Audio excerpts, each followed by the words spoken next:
And we are live. Here we are once again, everyone. It's the penultimate month of our Perfect 10 series. We've got one more month. We've actually got two films and one more month. Don't ask me how I ended up that way. I can't count. Okay, I can't count.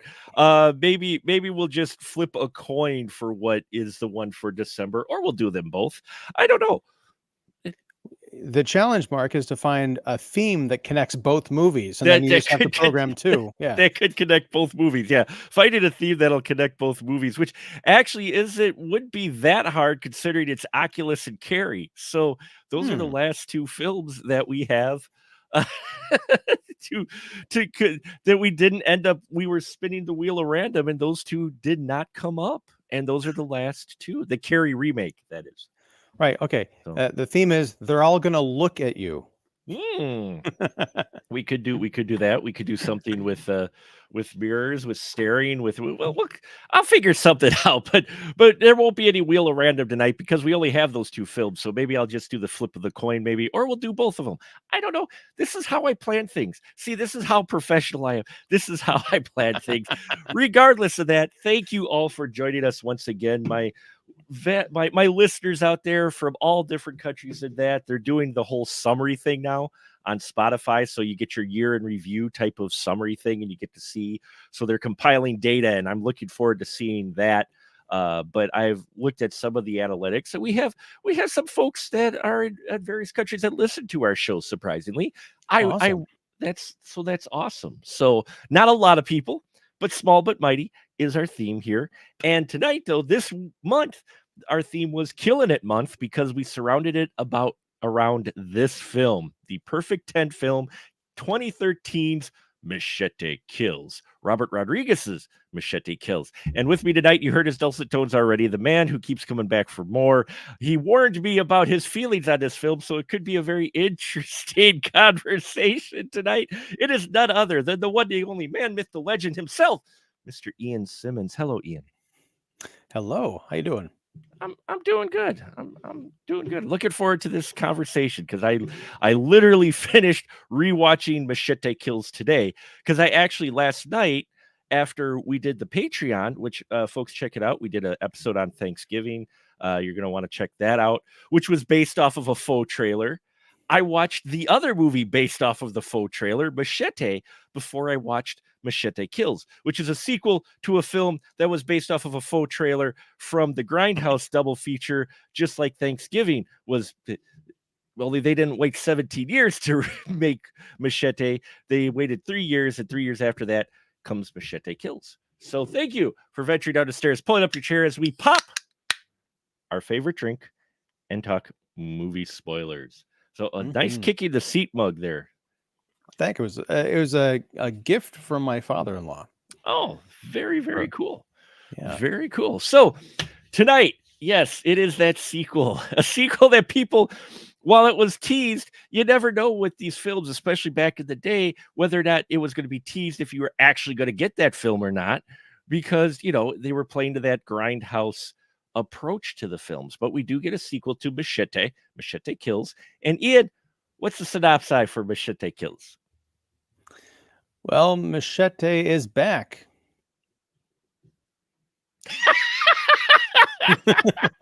And we'll leave it at that. Machete is back and end scene. There you go.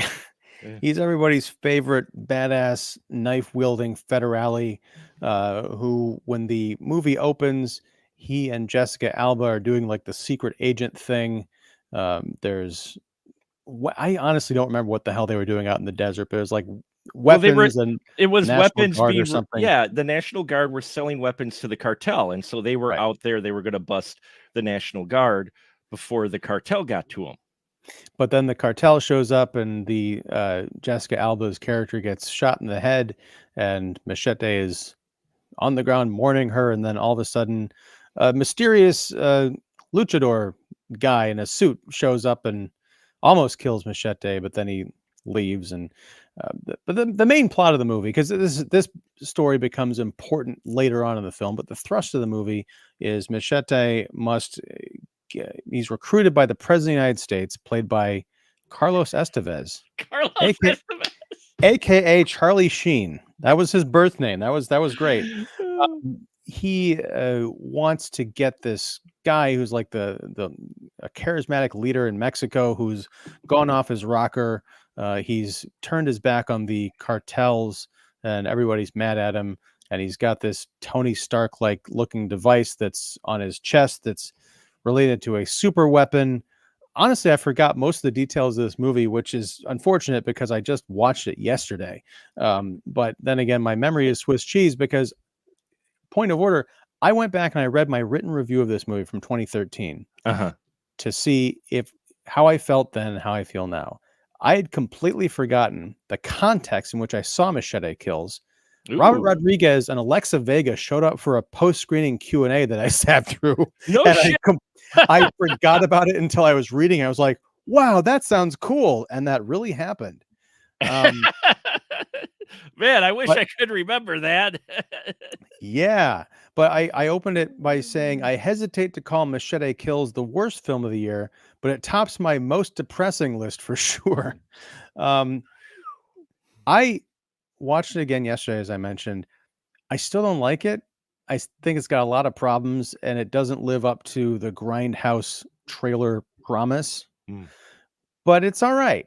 You know, I don't know that I'll ever watch it again, but I wasn't as mad at it this time. Possibly because I just watched Thanksgiving. I'm like, we have the promise of that movie trailer has been fully realized. So I'll forgive a lot of stuff. What did you think of the first Machete, though? Did you enjoy the first Machete, or were you kind of like the same? No, you're kind of on the same foot. Because I went back and I read my review of the first Machete because I remember nothing about that movie. Sure. So even reading my own writings on it, it was as if someone that I barely knew had told me about a movie that I'd never seen. But I remember liking it, the first part of it, and then it just becomes a bad kind of action movie. It works really well as a 2-minute trailer, but then unless you commit to making something that is steeped in that kind of aesthetic, I'm saying this with the asterisk of forget about Thanksgiving, because Thanksgiving actually pulled it off setting it in modern day. Yeah. But with something like Machete, it really does need to be a down and dirty 1970s kind of aesthetic thing, but they just made it a 2010 and then a 2013 movie. And it's like, well, it's just a bad action movie directed by a guy who used to make really interesting down and dirty action movies. And then he kind of became a parody of himself. I blame Spy Kids. He blames Spy, which I think he has one of the Spy Kids in here. Actually, I think. Yeah, Alexa Vega. Yeah, Alexa Vega. She all grown up. Here. all grown up in this one. It's funny because I've been doing this long enough, much like you, to where I went back and looked at my 2 final cuts that I did. I did the review of Machete in 2010 because I was doing it way back then, and then the 2013. And what's funny is watching it, the Machete just spoke to me. It was a Mark movie, so I dug it quite a bit. I gave it 4 out of 5. Didn't give it 5, but I gave it 4 out of 5.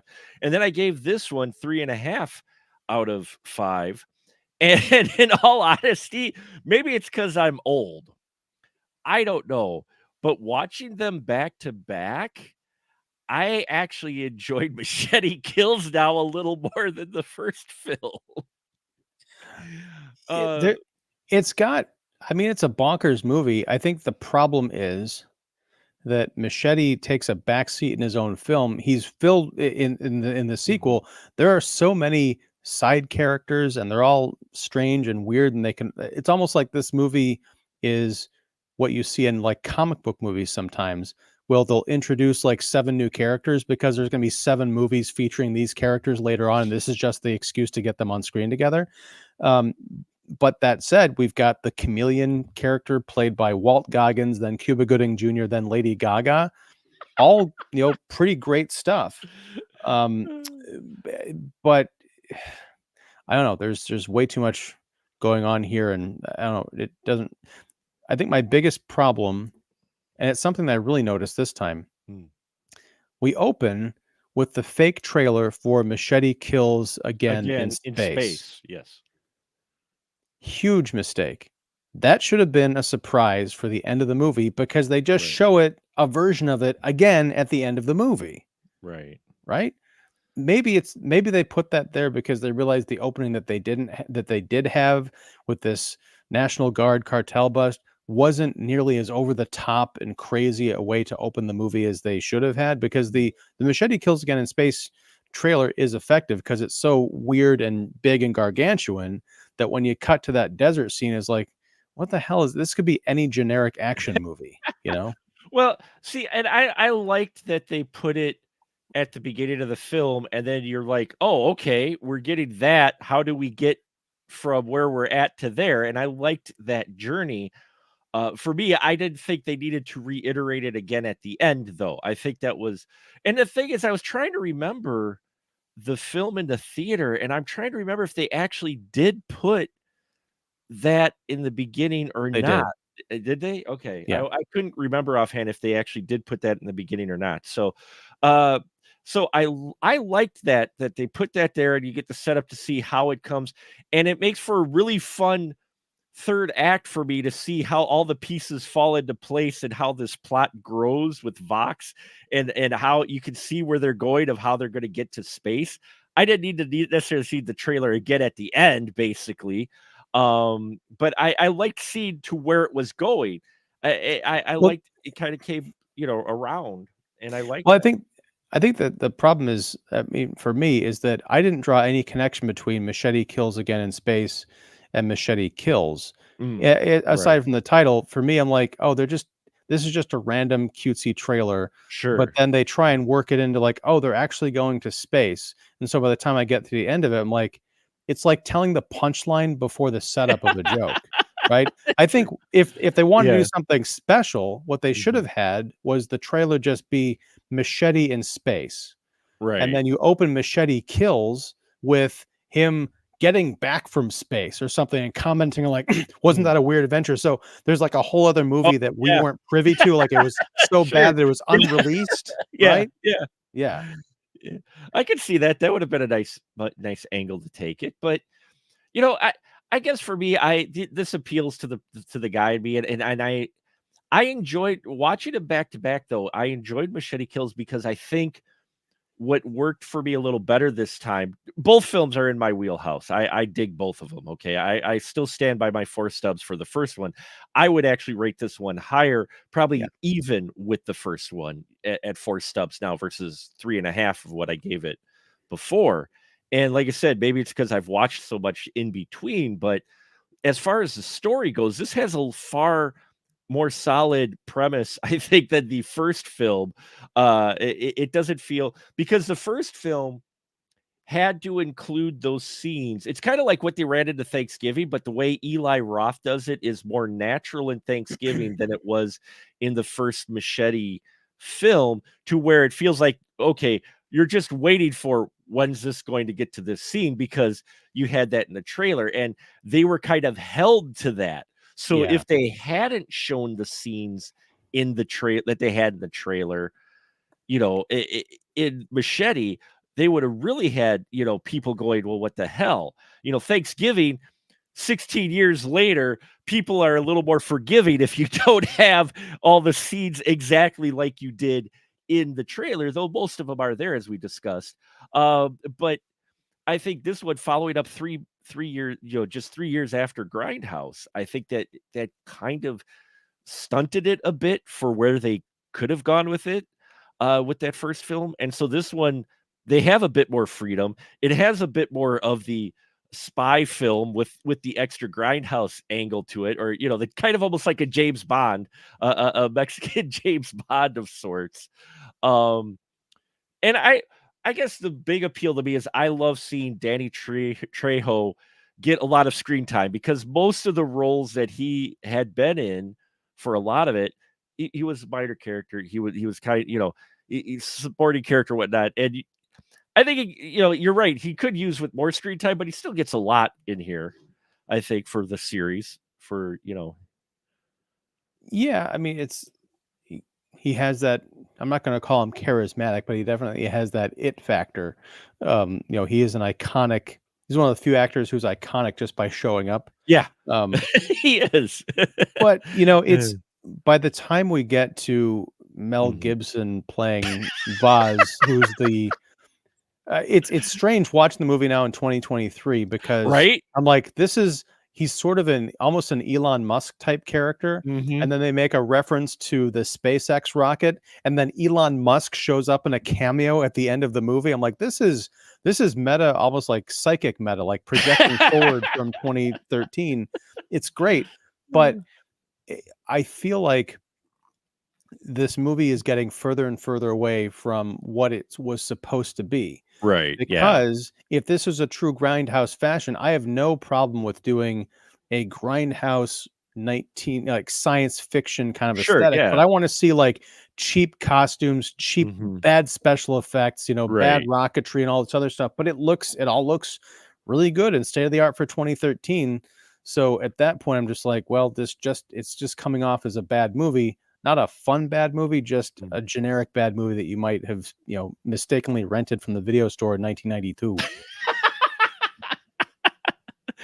And see, I guess I found more appeal in it. The character that I really enjoyed in this, who I kind of forgot about uh going into the film, was the guy who Machete has to keep alive, because the story goes Mhm. with this, folks, is that Machete is sent by the president to kill this guy because he wants the US to come in and wipe out the cartel, and if they don't, in this twisted logic that this guy has, he's going to nuke DC and cause a basically, and once the missile hits DC, then you're going to kind of have this world chaos going on. So he wants the US to help intervene, take down the wall that they initially built up, and take out the cartel, and of course international things or whatnot. So they send Machete to kill this guy, but then Machete can't kill him because he's got a device on his chest that's linked to the rocket. So if he dies, the rocket goes off and nukes the world. So it becomes this kind of Midnight Run esque type film, to where he's got to escort him out of Mexico and keep him alive. And of course, hijinks ensue. And it doesn't help that our bad guy Mendez is got a split personality, and he's played by Damien Bichir, who puts a wonderful performance in, I think. Oh, he's a great actor, period. Yeah, And I appreciated more what he was doing now than the first time I watched it. sure, sure. But yeah, I mean, they've got some great caliber actors in here. This is a controversial opinion, Mhm. but I had forgotten so much about this movie that Amber Heard is one of the main Right. characters, like one of the main villains. And say what you want about her personally, and I do find her a lot of the stuff that she was accused of doing reprehensible, but I've always loved her as an actress. Hmm. From oh my god, All the Boys Love Mandy Lane, Right. to that weird John Carpenter asylum, insane asylum movie she did. But here I think she's just superb Hmm. because she's sexy, she's devious, she's Yeah. nasty, and she can fight. Or stage fight or whatever. She's very convincing. Hmm. But yeah, it's so weird to go back and see, oh, that's right. She used to be someone besides Johnny Depp's psycho ex-girlfriend. She was actually very good at it. And in fact, everybody puts in a solid performance. I remember when it was a big deal because I and this is how time just escapes you when you get a little older. I forgot just how long Lady Gaga's actually been around and in our pop culture and such. And I forgot she was in this playing the chameleon character, one of them. And I remember the big kind of controversy. Oh, Lady Gaga, the pop star, she's in here. And she doesn't have a whole lot of time, but when she does, she makes the most of it. I loved the chameleon character. I thought that was a great gimmick to have four different people play this character. Oh, Was that's right, because Antonio Banderas was the because last he one, was the right? last one. Yeah. Antonio Banderas was the Mm. last one, and they do this wonderful thing where they have the rednecks from the first film end up showing up, because in the first film there were these rednecks who took it upon themselves to be border patrol, and they ended up killing anybody who came across into their land through the tunnels or whatnot. So in this one, he's as Antonio Banderas doing this wild voice that you do not expect to see come out of Antonio Banderas. Well, that's because that Uh, wasn't his voice. right. That was The yeah. the Yeah. ADR. But that's what I mean. It was just weird seeing that voice with him. And he runs across the rednecks and they're like, he's like, "Oh wait, no, I'm not Mexican. I'm from Canada." And they're like, "Oh, that's even worse, a Canadian Mexican." Uh, and it does have a lot of great moments and a lot of great performances. I mean, Sofia Vergara, I thought she was like, I really love her in this role. Oh yeah, I mean, I was a fan of hers, from Modern Family, Right. and then seeing her in this where she's completely unhinged. I was disappointed because I mean it's Rodriguez, so fine, but he brought back the cock gun from Uh, Dusk Till from Dawn, Dun Till Dawn, yeah. the giant boob machine guns, which were lifted from Austin Powers. I'm like, I get it, but there's just something. She's such a great character that she reveals her gimmick, I'm like, oh, okay, Yeah, that's true, but, I still liked her performance overall. yeah, And that's the thing, and that's why I think that's what appeals to me a lot with this film too, is you've got all these bigger name stars, especially at this point, because the first one you had some and then you got even a bigger cast of known folks in 2013 in this film, and they're all committed to the gimmick. You would think they would phone it in, but no one feels like they're really phoning it in at all for a film as wild as this that you're not used to seeing them in. Personally, I really liked Michelle Rodriguez in this one.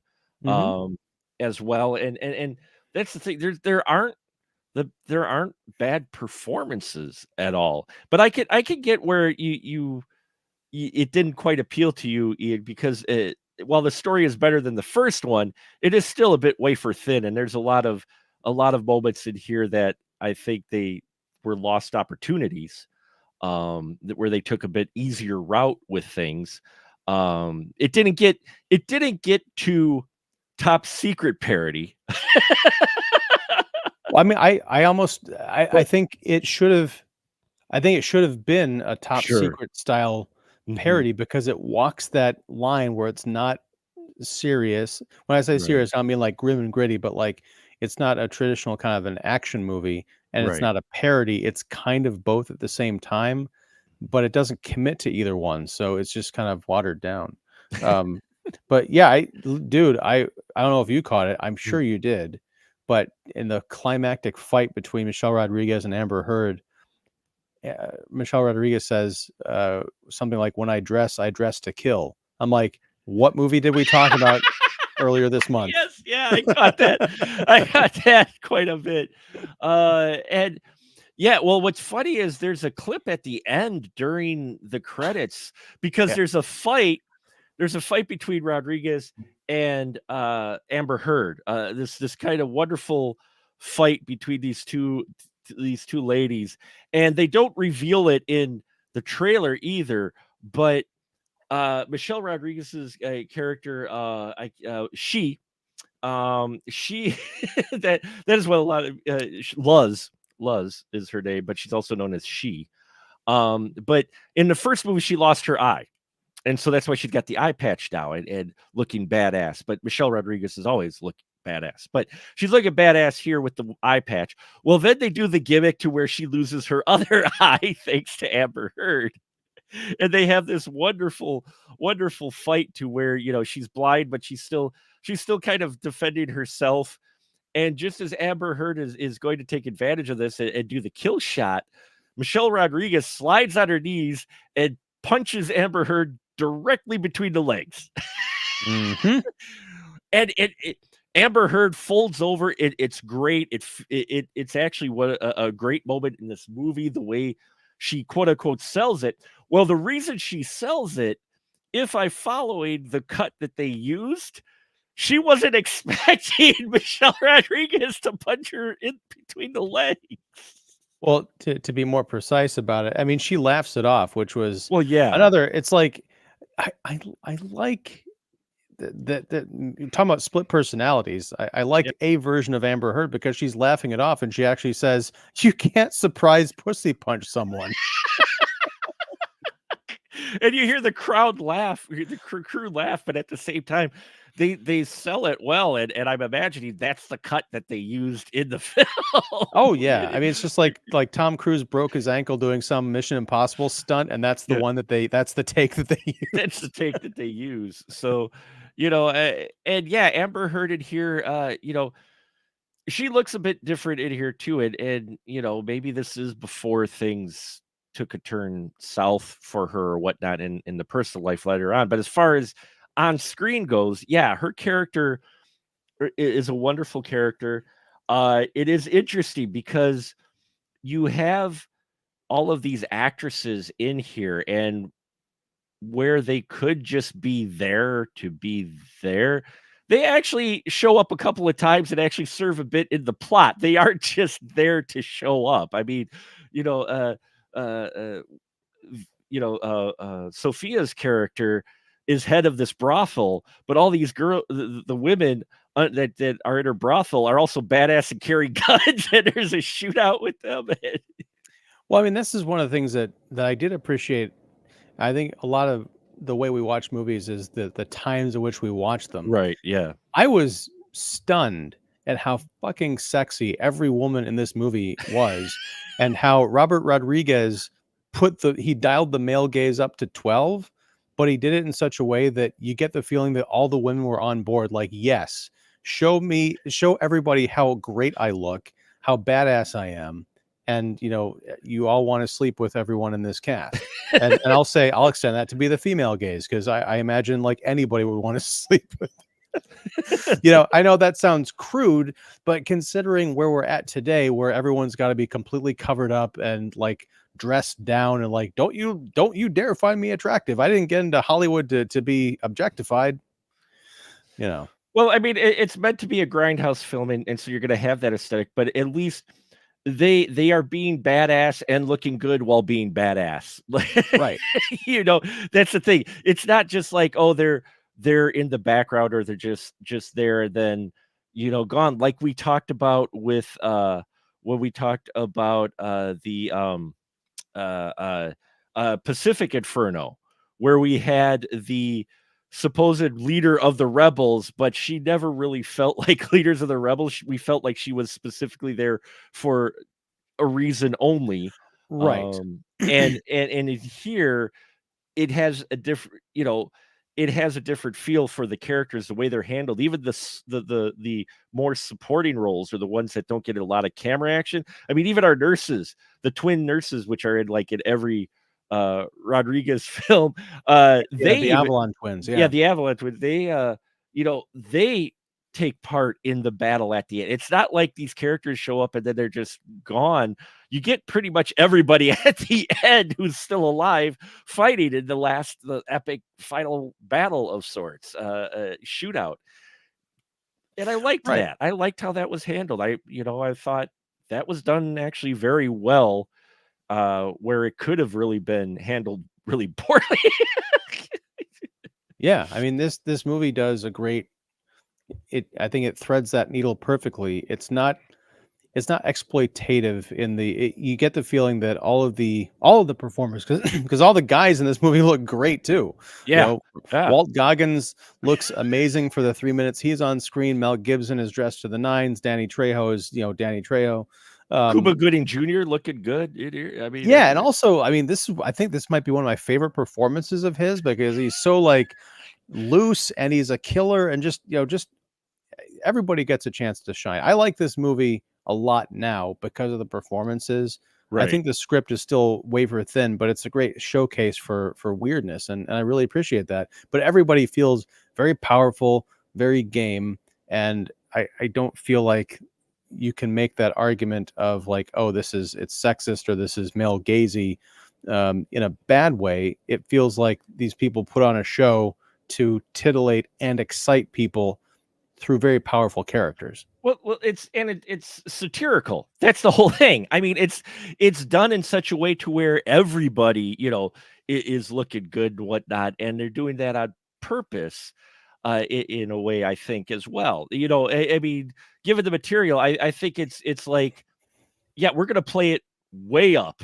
You know what I don't know if I don't think satirical is quite the right word. or It's playing into I'm struggling to find satire almost implies that it's making fun of certain okay, genre maybe conventions. that, I yeah, think if that were the case, it's not quite Austin Powers, even though they do right. have the Sofia Vergara's boob thing. It's like as the movie goes along, it leans more into like this crazy science fiction. Like you got Mhm. the rockets, yes, that exists in the same universe as the boob machine guns.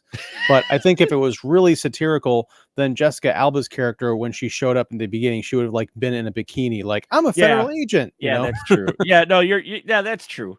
That's true, but it's amplified. Let's put it that way. It's Yes. amplified. It's turned up. They're like, yes, these films have these elements. We're gonna go we're turning it up to 11 with those elements. Maybe not so much making fun, but we're just like, we're really gonna play it up. And you're right, everybody, all the characters, male and female, everybody in here feels comfortable in the roles that they're playing in. They're into these characters, they're having fun, and that does come across on screen. And you're right though. It would be nice to have a bit more solid of a story. It's really got a very basic premise, but I think this time around, and why I would rate it higher this time, is because I noticed the performances more this time than in the first one. In the first one, it felt like they almost had to. While it was great, all the people in it felt like they had to be like this. And here, it feels like people want to be like. Yeah, that's a great way to put it. Um, uh, yeah, that's the thing is like I'm still not a big fan of this movie, but mhm. I'm on the fence of whether or not I want to buy Machete Kills. So I kind of feel like I want to own it. With- uh, if anything, I love seeing William Sadler. I always appreciate William Sadler. I think he's actually a really good fun actor to watch. Whatever role he's in, usually I really appreciate it because he plays a lot of different characters. I mean, he was the main villain in Die Hard 2, and then he goes from that to playing a hilarious version of the Reaper in Oh Bill yeah. and Ted's Bogus Journey, and now he's playing this just over the top redneck in this film.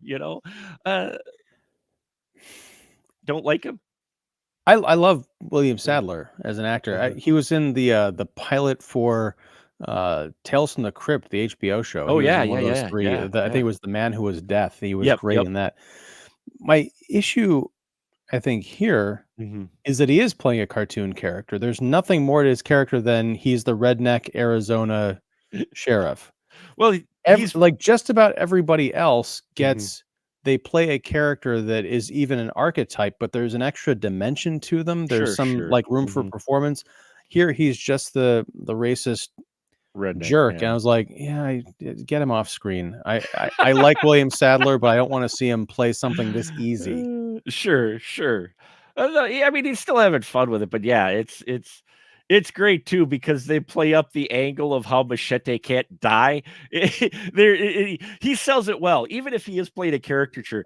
There's the wonderful scene early on to where Machete, after he saw his partner killed and he gets captured by the sheriff, law enforcement officer, William Sadler's character, Sheriff Dokes. Um, to where he's doling out his own form of judgment on Machete. He's going to hang him, basically, in his office. He's going to hang him. And I love how this whole little scene plays out because they're ready. They're like, oh, we're going to hang him. You've killed your partner, and I'm just going to pass judgment now. And he has his deputy kick the stool out from under Machete. And they first cut to the two shot of them two staring. And then they cut back to Machete, who's just standing there staring at them. And then the sheriff kind of moves to the other side of the room, and you just see the eyes of Trejo just moving, and it moves back, and he's like, huh. And the deputy's like, see, he can't be killed. And he's like, he's just got a thick neck. And then the president calls. It's like, You see, that would work in a Grindhouse trailer Right. because it's cartoony, it's weird, it's over the top. It like paints this legend of Machete. Right.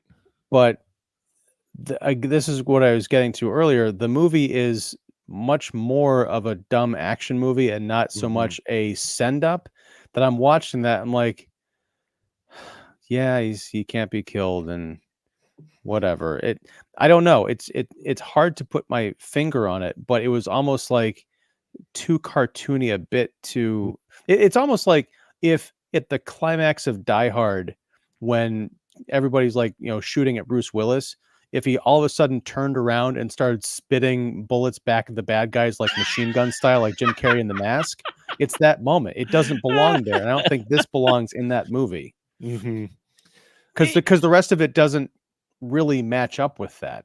I mean, Sure. there is the bit where Machete is swinging around on the helicopter with the machete, but again, that's a great trailer moment for an over the top Grindhouse picture. But for this, Oh, it's like, I all love right, yeah, I love that scene. He's got this little grapple device, folks, that he uses, and at one point he shoots it so it attaches to a helicopter blade, and he pulls his machete out so he can chop up the guys as they're approaching, cutting their heads off. I loved it. What? Okay, maybe I guess I'm easy. I guess I'm easy. no, I it's don't know, it's but not that. I think it works. I just don't think again, you got to commit. Are you going to make the wacky, over the top sure. Grindhouse style send up, or are you Mhm. going to make something that is more of a generic kind of realistic is not the word to use here, but more No, of a no. pedestrian action movie. And I Mhm. think this has more pedestrian action movie in it, despite the weird elements that, Mm. this needed to be for the neck thing to work, for the helicopter thing to work. This needed to be Austin Powers, but with, a Mexican federale rather Mhm. than Die Hard 6, except with a rocket at the end. I love the rocket at the end. Well, he cut the blue wire. You always cut the blue wire, and so he Mhm. cut the blue wire because he rode the rocket, and cut the blue wire, and I did have like Jason in space flashbacks when he's presented with the machete that like you push the button and like the three 3 machetes pop blades out of come the out. sides. Yeah. Oh, wow. I love that. Yeah, I love the futuristic machete or the other one that's a electrical charge, you Hmm. know? Yeah, and that's another thing. There's a lot of those great scenes that I enjoy in this one where you get this to where you have Vox who says, "Yeah, I didn't kill you, Machete, because I need you." And then we turn out he's been making super soldier clones, but he wants Machete's DNA to make super soldier clones because he's just so hard to kill in that they're like, no, I need this guy's DNA. I don't need this other jabroni's DNA, you know. And so he tests Machete in this hall of futuristic weapons. He's got his machete and he sends all these super soldiers at him, which of course our guy Machete dispatches them in fun ways. So and Vox is up there at the top, and he's just like smiling. He's like, "Yeah, this is good." Yeah, I like that. I like that moment. And another problematic actor who's in this film, Mr. Mel Gibson, actually puts in a decent performance as Vox. I think. Um, Hell of an actor. You know, and it's funny because Walt Goggins was in this movie for a yeah. couple minutes earlier. He and Mel Gibson would go on to do a movie from like 3-4 years ago now called Mhm. Fat Man. Mm-hmm. It's a great modern holiday action movie. Um, I don't. Did you ever see it? I have not seen Fat Man yet. I heard about it. I remember it came out. A lot of people were talking about it. I just didn't get a chance to see it, but Premise, real quick. yeah. Mel Gibson plays a depressed Santa Claus, Hmm. and Walt Goggins plays a hitman who is hired by a 10-year-old boy who hates Santa Claus. And so it becomes like Die Hard at the North Pole. Oh, It's funny and it's great. It's what Machete should have been, frankly. really? Wow. Yes. I'll have to check that out. You have yeah, I mean, I dug you're right. It feels like it jumps between trying to be satirical, parody like Austin Powers of sorts, but with a lot more blood and then tried to be more of an action film, and it jumps back and forth quite a bit on that line. Um, so I could see where that would be a bit distracting for many. I guess for me though, especially watching them back to back, it'd be interesting to take what they did with the approach of the first one and the good parts of this one to kind of mesh them together, and I think you really would have a wild film that appeals to a lot more people. But for me, I just I enjoyed the action scenes, the ridiculousness of the part. Was it the one gun that he got to turn people inside out? Mhm. I did like the bit where he shot it at the people in the car, or And the I think it was a cop car, yeah, and then yeah. it melded their bodies together, so they all look like weird transformers or something, stumbling around and mutated. That was fun. That was fun. That was fun. And I'm gonna argue that if we didn't have films like Machete and Machete Kills, you might not have gotten, because this type of formula, watching it earlier too, I see the seeds and everything of what may have helped inspire films that would come later, such as Turbo Kid and Psycho, um, the Corman. Psycho Gorman films, which take kind of that for you, but they go the way that it sounds like you would have liked Machete to even go more, though, to where they just commit to the homage parody type of angle completely, and they aren't making a serious film so much, and they lean more heavily into the tropes and such far more than what Machete Kills does. Well, I know it's criminal, but I haven't seen Psycho Gorman yet. I just haven't gotten around to it. I've Oh, heard great things. it's Um, wonderful. I've seen Turbo Kid once, Mm. and I think it was a life-changing movie. I love it. But I think there is a difference even than what you're talking about. They don't lean into tropes, they lean into the aesthetic, Or the and they aesthetic. use that to make a post-apocalyptic, weird, like, Mhm. BMX cyborg movie that, yeah, you've got Michael Ironside with an eye patch and, this it's a very weird movie full of a lot of imagination, but it's got a lot of heart to it. Mhm. So, even when you're watching something that has a lot of violence and gore, you're Sure. watching something that has a lot of heart and knows exactly what it is, Mhm. unlike Machete. I would like to think that, yeah, maybe the people who made that movie saw Grindhouse, Mhm. saw Machete Kills, maybe even Hobo with a Shotgun, and said, "I wanna do this for the '80s," because Grindhouse is more of a Right. '70s aesthetic, Yeah, right, right? yeah. I wanna do this for the movies that I loved as the '80s and put Mhm. it all in a blender, the BMX Bandits, but you've also got a bit of Rainbow Bright Oh my and god. also Mad Max with tons of gore, but the challenge is to put it into a blender and make a movie where you care about the characters, and you might even shed a tear Yep. of inspiration and or sadness at the end, and he pulled it off. Well, in regards to Turbo Kid, I happened to got the steel book. I bought it. I'm not usually big on steel books, but there was a sale. I had to get it. Uh, I will stand on a hill and fight till I'm blue in the face that Apple is one of the greatest characters to ever hit the cinema. It Mhm. In general, just Apple, the performance and that character is one of the coolest, endearing, wonderful characters ever committed to cinema, and I will stand by that claim because I'll be on that hill with you, because flaming it sword in hand. a flaming sword in hand, because Apple and Turbo Kid was wonderful, and yeah, but yeah, I think this helped sow the seeds a bit between these 2 films and the Grindhouse films, and you know, that trend got beat so much though after Quentin and Rodriguez did, after they did the Grindhouse double feature, that thing showed up. So it was like it became the new sword and sandal type film of the 80s after Conan came out. Conan comes out and suddenly all the indie and lower budget films, we got to do a sword and sorcery type movie. We got to do, you know, and it felt like the same way here once Grindhouse came out, the double feature.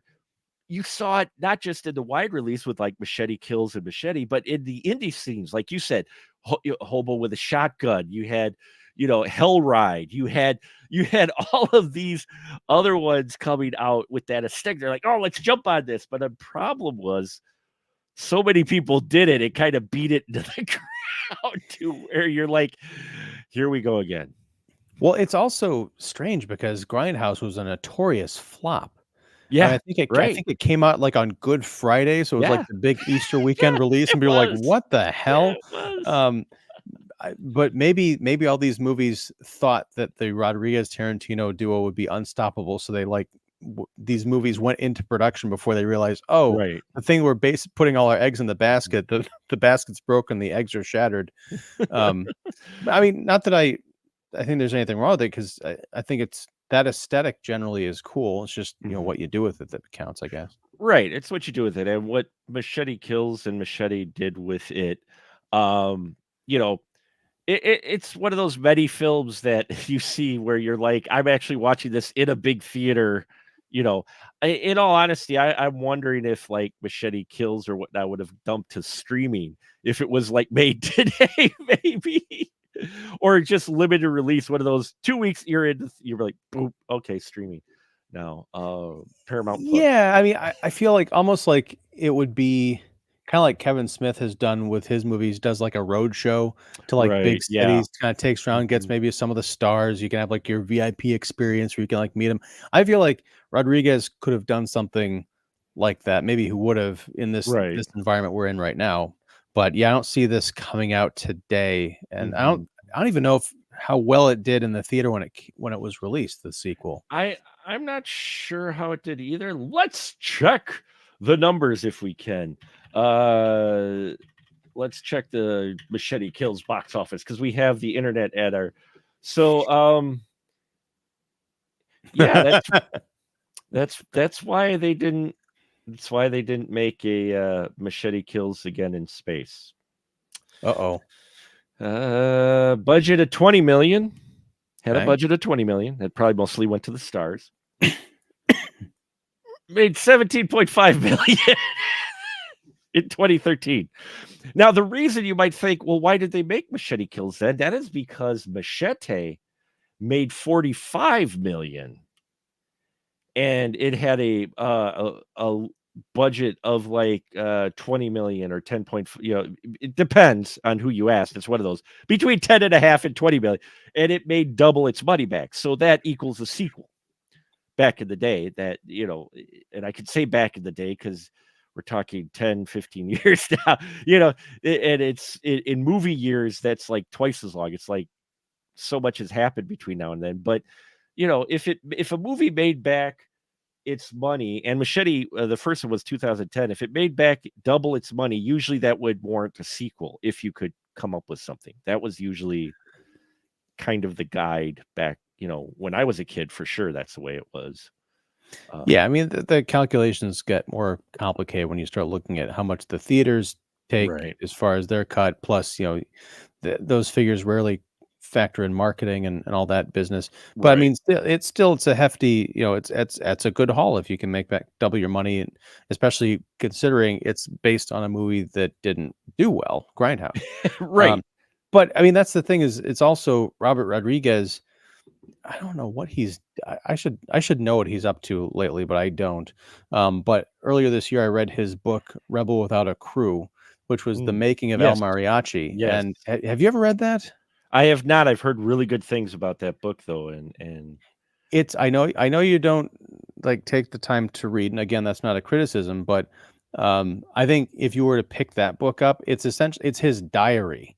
So sure. it's not Mm. like a straight narrative. So it's really easy to get into, brief chapters like, I did this today and that tomorrow, whatever. Fascinating story about how he made a movie for the Mexican home video market Mhm. as a calling card to be able to make, actual like, if I Movie, can yeah. make this and sell it to a Mexican distributor, maybe they'll give me money to make something else, and then I can make something else that might get noticed by Hollywood. Mhm. That low rent for the Mexican audience, video audience movie he made was El Mariachi. Oh, So So He good. goes to So like fun. 2 meetings, and all of a sudden people are in a bidding war to release this movie, and he was like, "This isn't even a real movie."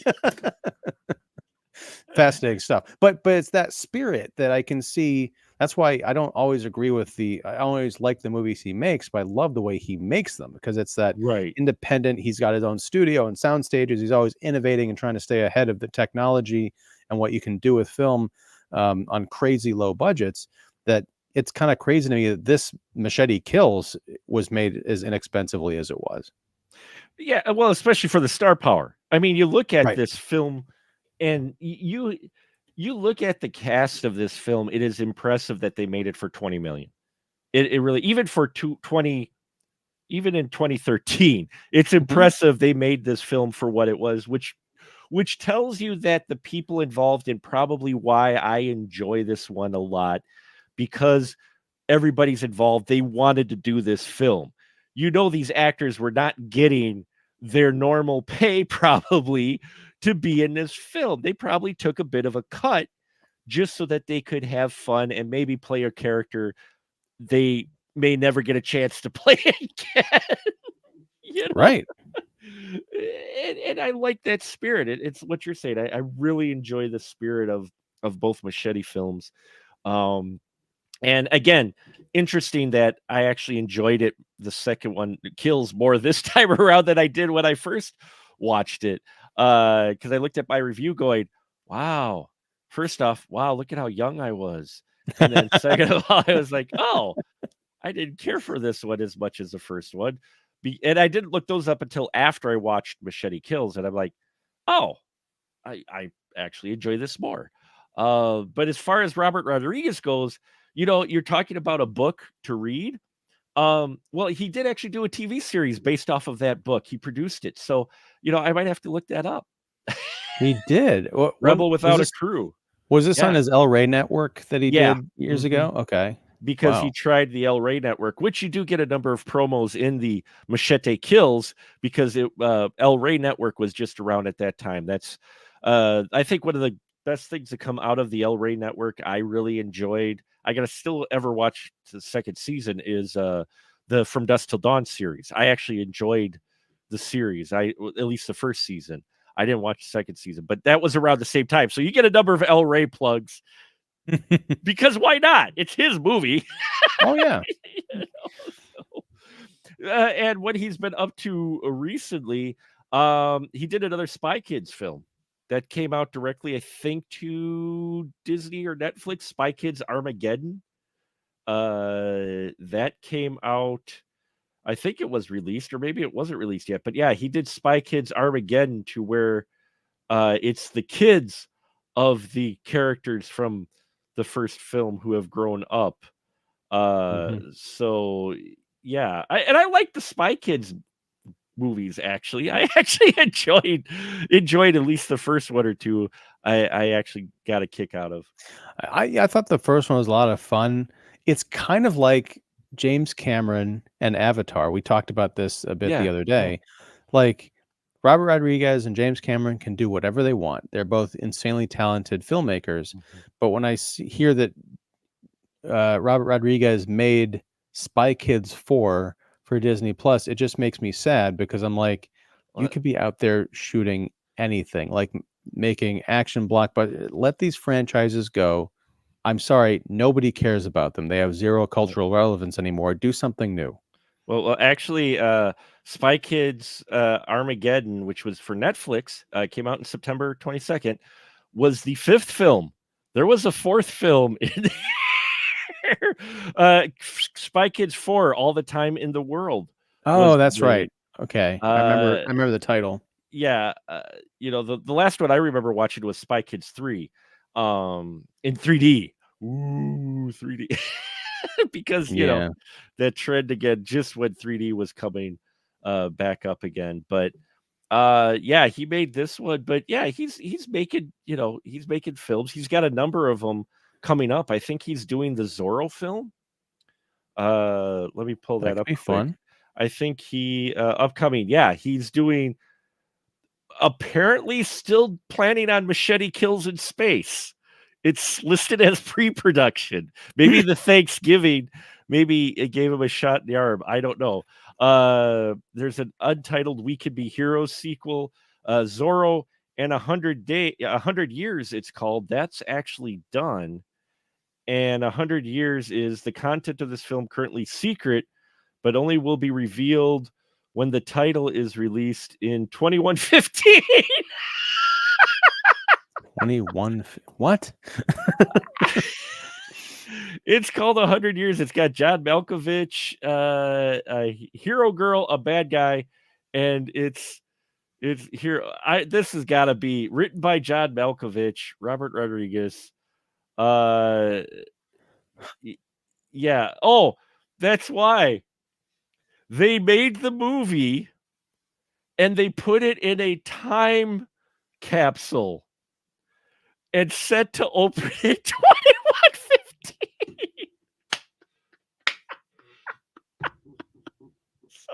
So they made a movie called 100 Years, and it's put in a time capsule, but will not be open until the year 2115. Mark, I take back what I said. I will forevermore mourn Robert Rodriguez, who tragically died immediately after filming Spy Kids 2.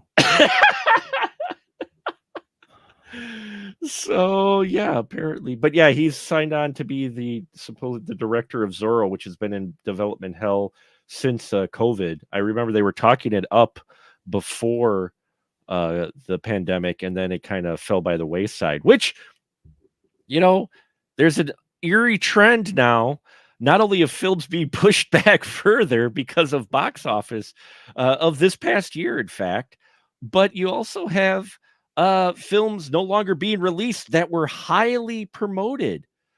One of the films just recently announced that is not being, there was the Chris Pratt one, which was Wile E. Coyote versus Acme, which is getting shopped around. Apparently, it's an animated film with Wile E. Coyote or whatnot, and that they weren't going to release, but then they were like, okay, you could shop it around. Warner Brothers isn't going to put it out, but you can take it, maybe see if you can find a distributor for it. Weird. Yeah. And then just recently, like today, it was announced that this movie that I've seen multiple trailers for, called Bike Riders, produced by Disney, about it's like the Hells Angels or whatever, a motorcycle gang in California in the 70s, is no longer going to be released. What?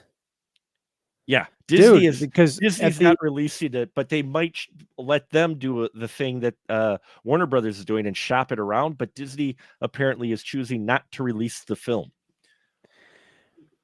that is weird because It is weird. hold on a second.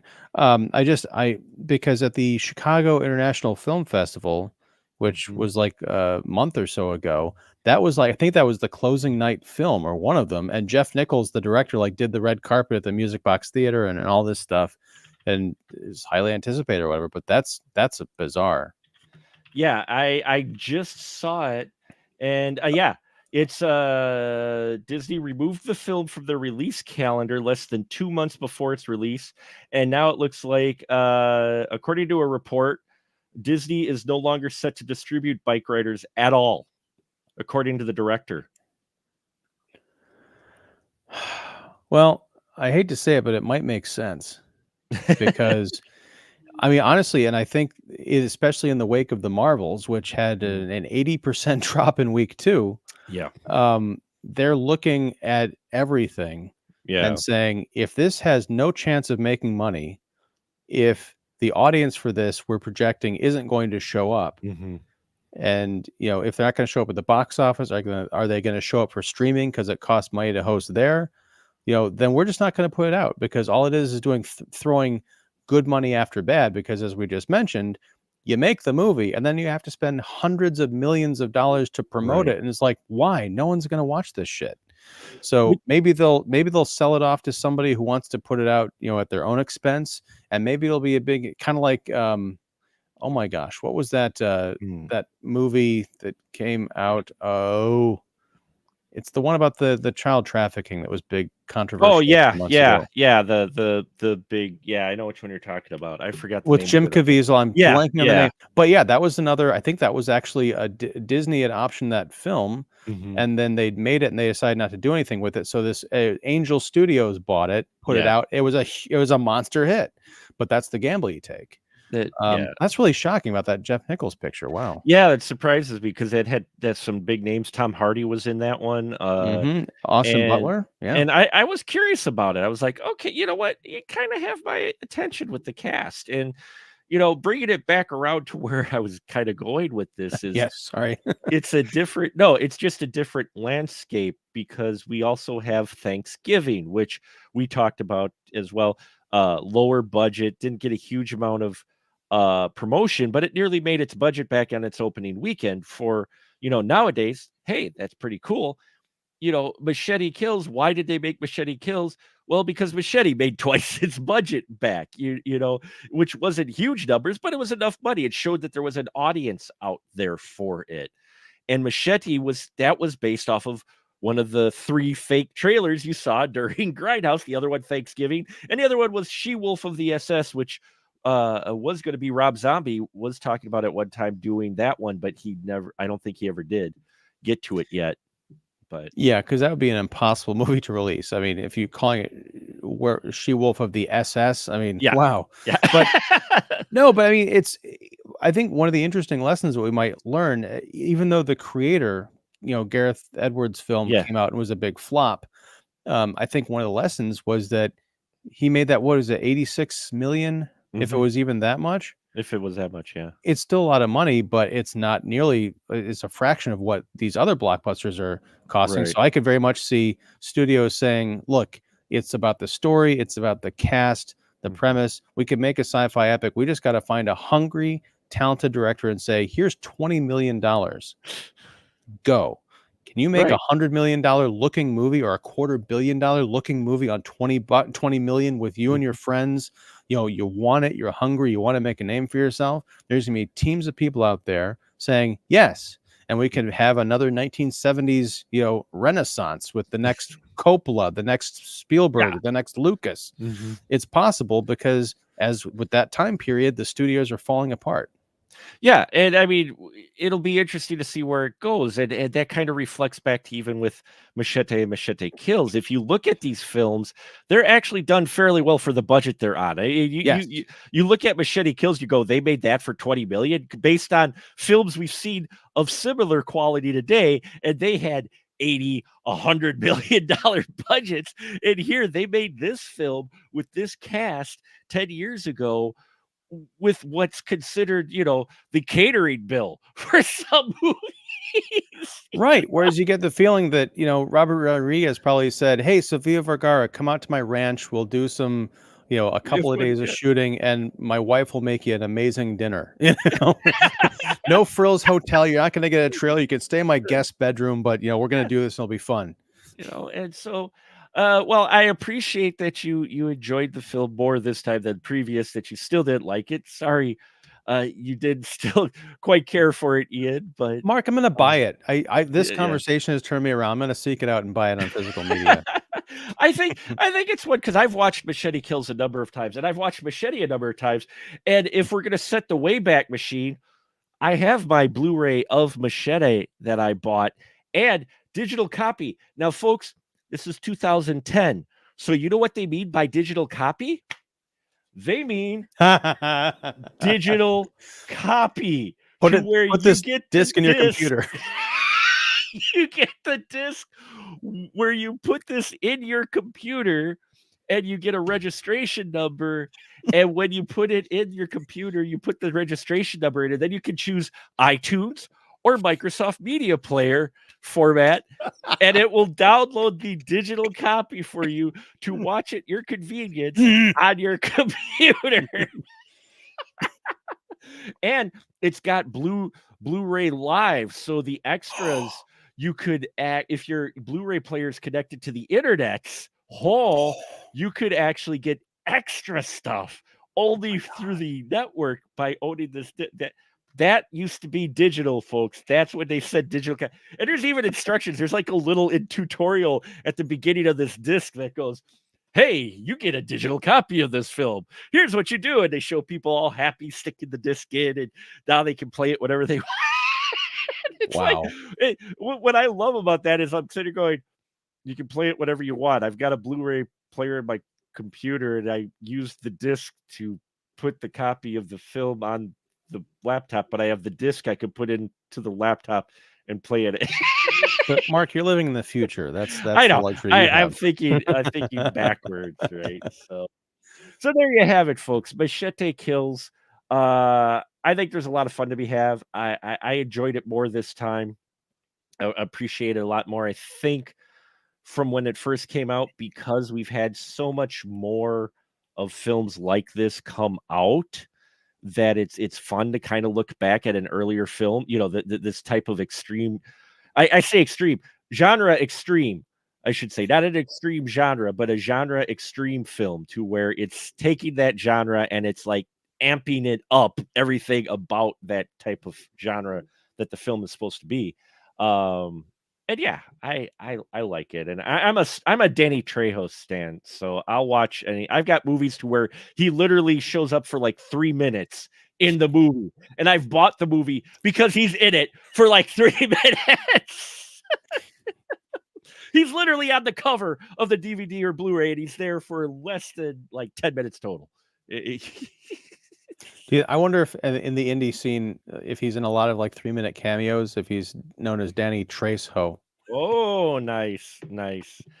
All I know is that if I do ever make it out to California, one of the many things that I want to do is go to his restaurant, because I've heard so many wonderful things about it. And yeah, and I've always appreciated him. He's again one of those guys to where I will, if his name's in the movie, even if I know it's going to be for a smaller part, I will watch the movie, because that's how much I really just enjoy him and seeing him on screen. Yeah.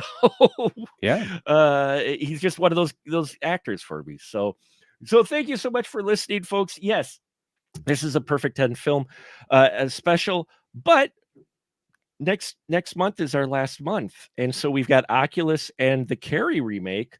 So do you want to flip a coin? We could try to do both. I've got to decide a bit. Let's see if I have a coin. I don't know if I've got a coin here at all. Let me see. Nope, that's not different on either side. So I didn't bring up the wheel of random because there's only 2 choices. So maybe yeah, I'll figure it I've out. got the lens cap to my camera. Does that count? I don't know. Lens cap to your camera. Oh, you know what? Here we go. I've got, and we're not sponsored at any way, folks. Point Premium Root Beer can opener. Okay, here's Point, and here is Counterpoint. Counterpoint. Okay, so we're gonna flip this, and if it lands on the Point Root Beer, we'll do Oculus. If it lands this face up, we will do Carrie remake, and I will base the December theme off of that. Look at your eyes. You're like, I don't want to do either one of them, but I would rather watch Carrie, but all if right, it comes down to it, so Carrie, Oculus. So let's see what we get. Hey, look at that. You got Carrie. Maybe I'll do Oculus as a special bonus Patreon episode. We'll figure that out. Maybe it is by Michael Flanagan. I really enjoy Michael Flanagan, and I know our friend Derek Carey really enjoys Michael Flanagan. So maybe we'll do a Patreon episode, a special bonus one for the holidays on it or something for Oculus. But that said, folks, I will wrap it up here. I know we're going a little late, but just prepare yourself. We do these. I didn't plan on it, but this is like our 8th or 9th year doing these special series. I think it's almost our 9th year now doing a special series where it's our monthly special episode with a carryover theme. And next year is going to be films that are PC. No, not politically correct. Pre-code. Yes, we are setting the Wayback Machine, and we are going to cover 12. I did the count this time. It's only 12. 12 pre-code films that we're going to cover it, and I'm going to look at them and we discuss, what we like, what we don't, just visiting them like any other film, but they're pre-code films. So it'll be exciting to see what they have, and these are going to be films. A lot of them will have a lot of history behind them, so I'm going to try to dig up some of the stuff on that, and it'll surprise you, I think, some of those classics, just which ones fell into pre-code. Actually, there's more of them than you might think. So yes, next year's special will be rated PC for pre-code. That's our special next year. So thank you so much for everyone for listening. And now, as always, a hashtag license to shill to my good friend here, Mr. Ian Simmons. Please, sir, shill away. Well, thank you. I'm Ian Simmons. I run Kicking the Seat, which you can find at kickseat.com, and also on YouTube. If you look up Kicking the Seat on YouTube, I'll be there. We do weekly movie reviews, interviews, lots of live streams. This week, we're going to be doing a live stream on Wednesday night about Thanksgiving. Now, you might be wondering, wait, didn't you, Mark, talk about Thanksgiving? Yes, we did for the Patreon for Special Mark Productions and Spoiler Room, but we're going to be talking about it again on the Kicking the Seat channel, and Mark hopefully will be able to join me for that. We've got a few other folks. So Thanksgiving is a movie that I don't know that I can talk about enough. It's so great. So it'll be fun to dive back in for a second helping of goodness. Otherwise I'm here on Monday nights talking about awesome movies and movies that I didn't think were awesome, but I've come to appreciate, like Machete Kills. Well, I appreciate you coming back for more, even if you don't quite care for the film, but I'm very excited about next week's film. We're going to be ending our Killing It month with a cult classic. And I can actually say it's a cult classic. It's not a film that says, oh, we're going to be the next cult classic. No, this is a cult classic. Next week, we are going to cover the film Faster Pussycat Kill Kill. And if you're not familiar with the film, you're definitely going to want to turn in, because Ian, have you seen Faster Pussycat Kill Kill? No, this is going to be one of my big check boxes because I've heard about it all my life and I've never watched it. I will be that makes me even more excited for next week, because I've watched this film a number of times. And so I will be very curious on your take of this film. So yeah, that's our next week. And then I'll come up with a theme. Go to specialmarkproductions.com. Keep an eye out for the theme for December that I will wrap around the Carrie remake. And also check out my interview that I did recently with the director of a new horror film out called Pig Killer. It's based off of a real life serial killer, and it was a fun conversation with his name escapes me. I suffer from old people syndrome, and I'm only 48, and it's already but we had a fun discussion, and it was interesting to see just how much he didn't have to embellish.